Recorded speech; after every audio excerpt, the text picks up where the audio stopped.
দিনটি ছিল রথের দিন। গুবলু রথ নিয়ে বেরোবে, তার ঠিক আগেই জগন্নাথ মন্দিরের রথ কিন্তু শাওপাড়ার মোড়ে চলে এসেছিল। তাই জগন্নাথ মন্দিরের রথের দড়ি একটু টেনেই গুবলু জগন্নাথ মন্দিরের রথের পিছু পিছু নিজের রথটাকে নিয়ে বেরিয়ে গেল। রাস্তা তখন রীতিমতো নদী, নালা, খাল, বিলে পরিণত হয়েছে, তাই রথ মাঝে মধ্যে আকাশেও উড়েছে একটু। আর গুবলু রথের দিকে না তাকিয়ে রথ নিয়ে ছুটছে। মনা, মিমি সবাইকে নিয়ে রথের মেলায় চলেছে গুবলুর তার রথের সাথে।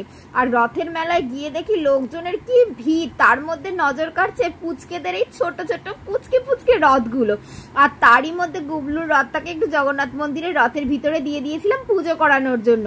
আর ওদিকে দেখতে পাই যে দামোদর মন্দিরের রথও কিন্তু সেই মুহূর্তেই চলে এসেছে রথের মেলায়। আর লোকজনের ভিড় যেন আরো দ্বিগুণ হয়ে উঠেছে। আর তার মধ্যে এসেছিল বৃষ্টি, আর তার মধ্যে প্রসাদ বিতরণীয় চলছিল। আর কি কি হলো সেগুলো সমস্তটা পরের ভিডিও দেখতে পাবে। ততক্ষণ ভালো লাগলে লাইক, শেয়ার এন্ড সাবস্ক্রাইব করে রেখো। টাটা।